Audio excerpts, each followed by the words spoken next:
Khadijah radhiyallahu anha wafat, kemudian datang seorang sahabat namanya, atau sahabiah namanya Khawlah binti Hakim. Seorang wanita ini datang menawarkan kepada Rasulullah istri. Ya Rasulullah, tidakkah engkau ingin menikah?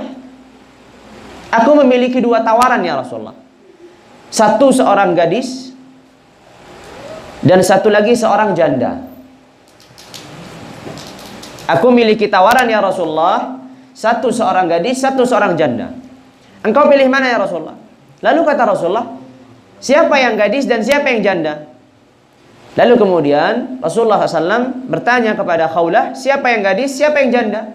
Kemudian Khawlah mengatakan, yang gadis ya Rasulullah adalah orang atau seorang putri dari seorang yang sangat engkau cintai, yaitu Aisyah, anaknya Abu Bakar As-Siddiq.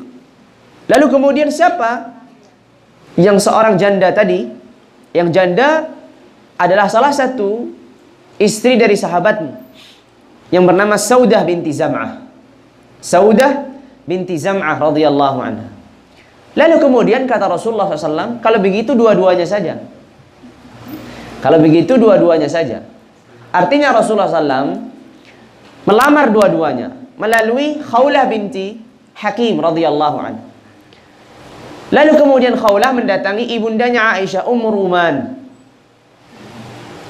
Khawlah mendatangi ibundanya Aisyah yang bernama tadi Ummu Ruman binti Amir radhiyallahu anha. Lalu kemudian Khawlah mengatakan kepada Ummu Ruman, telah datang keberkahan kepada rumah kalian. Apa itu? Kata Ummu Ruman, Rasulullah SAW ingin melamar putrimu Aisyah. Pada waktu itu ibunda Aisyah radhiyallahu anha usianya masih 6 tahun. Pada waktu itu ibunda Aisyah radhiyallahu anha usianya masih 6 tahun. Mungkin kita akan heran dan kita akan kaget. Usia 6 tahun sudah dilamar. Karena adat istiadat kita, jangankan 6 tahun, 16 tahun sudah dilamar saja akan kaget orang. Nah, ini usia 6 tahun. Tapi kita perlu melihat setiap sejarah itu sesuai dengan keadaannya dan adat istiadat yang ada. Karena adat istiadat orang Arab pada zaman itu, anak-anak yang jauh di bawah usia dengan bahasa kita sudah memiliki calon suami.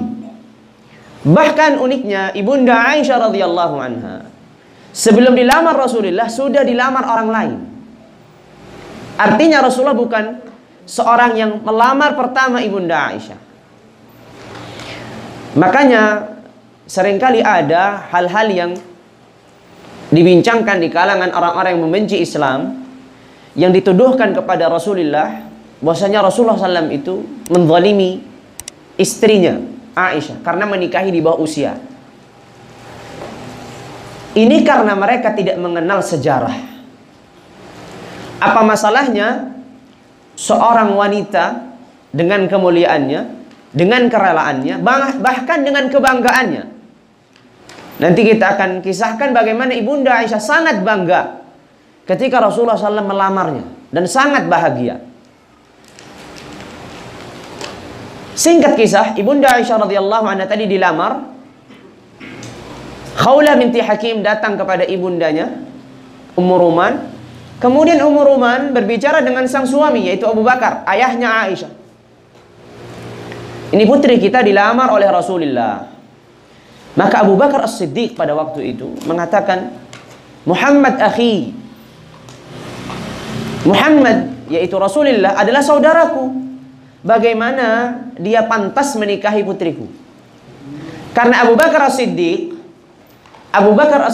menganggap Rasulullah sebagai saudaranya. Maka menurut Abu Bakar pada waktu itu tidak pantas Rasulullah menikahi anak saudaranya sendiri. Kemudian Abu Bakar mendatangi Rasulullah dan bertanya, ya Rasulullah, apakah engkau ingin menikahi putriku Aisyah? Kata Rasulullah, kalau boleh aku akan menikahinya. Lalu kata Abu Bakar, bagaimana engkau menikahinya sedangkan engkau adalah saudaraku? Lalu kata Rasulullah, anta akhi fil Islam. Engkau adalah saudaraku dalam keislaman. Dan putrimu sangat pantas untukku. Lalu kemudian Abu Bakar As-Siddiq kembali ke rumahnya untuk bermusyawarah dengan sang istri Ummu Ruman radhiyallahu anha. Setelah bermusyawarah, Ummu Ruman mengingatkan, ternyata dulu Ibunda Aisyah ini pernah dilamar oleh seseorang sebelum Rasulullah melamar. Dilamar oleh seorang yang bernama Mut'im ibnu Adi untuk anaknya. Untuk anaknya. Mut'im ibnu Adi ini memiliki anak nanti kemudian hari namanya Jubair. Jubair ibnu Mut'im ibnu Adi ini seorang sahabat Rasulullah. Mut'im ibnu Adi melamar Ibunda Aisyah untuk anaknya. Tapi pada waktu itu Mut'im seorang yang kafir, seorang yang musyrik, tidak beriman kepada Allah dan Rasulnya. Ketika Abu Bakar mendatangi Mut'im, ya Mut'im, saya masih ingat engkau telah atau pernah melamar putriku untuk anakmu. Apakah lamaran ini akan dilanjutkan atau diselesaikan saja? Karena kita sudah beda agama dan beda keyakinan. Maka kata Mut'im ibnu Adi, aku akan tanya kepada istriku terlebih dahulu. Kemudian Mut'im bertanya kepada istrinya. Dan kata istrinya, kalau anak kita menikahi Aisyah, putrinya Abu Bakar, artinya anak kita juga akan ikut kepada agamanya Aisyah. Kalau begitu kita batalkan saja lamaran ini. Kalau begitu lamaran ini kita batalkan saja. Akhirnya Abu Bakar As-Siddiq radhiyallahu anhu kembali kepada Rasulullah dan kemudian terjadilah pernikahan. Perlu kita ketahui, pernikahan yang terjadi adalah hanya sebatas akad. Hanya sebatas ijab sah kalau bahasa kita. Hanya sebatas akad dan ijab sah. Karena Ibunda Aisyah radhiyallahu anha pada waktu itu umurnya masih 6 tahun. Jadi istri pertama setelah Ibunda Khadijah radhiyallahu anha wafat, yang dinikahi Rasulullah adalah Ibunda Aisyah. Tapi Rasulullah SAW tidak langsung menggauli Aisyah, karena Rasulullah menunggu Aisyah sampai usia di mana Ibunda Aisyah sudah siap untuk menjadi seorang istri. Makanya terjadi akad itu ketika Ibunda Aisyah usianya 6 tahun atau sebagian ulama mengatakan 7 tahun. Dan terjadi akad ini di mana? Ketika Rasulullah masih di Makkah posisinya. Karena Ibunda Khadijah meninggal dan wafat di Makkah. Kemudian setelah itu Rasulullah menikahi Ibunda Aisyah dan posisinya masih pula di Makkah. Nanti Rasulullah SAW kembali bertemu Ibunda Aisyah ketika di Madinah. 8 bulan setelah Rasulullah berhijrah, Rasulullah SAW menjumpai Ibunda Aisyah. Dan Ibunda Aisyah pada waktu itu sudah berusia 9 tahun. Sudah menjadi wanita dewasa pada waktu itu. Karena Ibunda Aisyah mengatakan, pada waktu itu aku sudah haid atau sudah datang bulan. Jadi umur 9 tahun pada waktu itu Ibunda Aisyah radhiyallahu anha sudah datang bulan. Ini pun akan membuat kita kaget atau heran. Bagaimana Rasulullah menggauli seorang gadis yang usianya masih 9 tahun. 19 tahun saja masih maju mundur. Ini 9 tahun. Bagaimana? Itu tadi, kita perlu memahami sejarah sesuai dengan keadaan dan adat istiadat orang-orang terdahulu. Sehingga Ibunda Aisyah radhiyallahu anha kemudian bertemu dengan Rasulullah alaihi afdhalus salati wa atammus salam, dan Rasulullah sudah menikahi wanita setelah Ibunda Aisyah yang bernama tadi Saudah binti Zam'ah.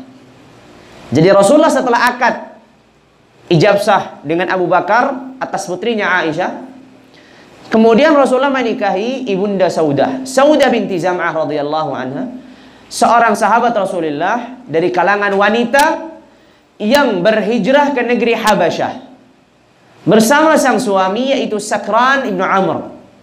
As-Sakran ibnu Amr radhiyallahu anhu meninggal. Ketika sang suami meninggal, Saudah binti Zam'ah menjadi seorang wanita janda. Dan Saudah binti Zam'ah usianya jauh di atas Rasulullah. Usianya sangat tua, jauh di atas Rasulullah. Namun Rasulullah SAW waktu itu menikahi Saudah sambil menunggu dewasanya Aisyah radhiyallahu anha. Maka ketika Rasulullah bertemu dengan Ibunda Aisyah, Rasulullah sudah memiliki istri yang sudah bersamanya yang bernama Saudah tadi. Artinya ketika Rasulullah SAW menikahi Ibunda Aisyah, Rasulullah sudah memiliki 3 istri. Satu istri yaitu Khadijah sudah meninggal, kemudian Saudah binti Zam'ah, dan kemudian Ibunda Aisyah radhiyallahu anha. Ibunda Aisyah radhiyallahu anha ketika dinikahi oleh Rasulullah, Rasulullah bercerita, Rasulullah bercerita, "Ya Aisyah, sesungguhnya sebelum aku menikahimu, Jibril datang dalam mimpiku."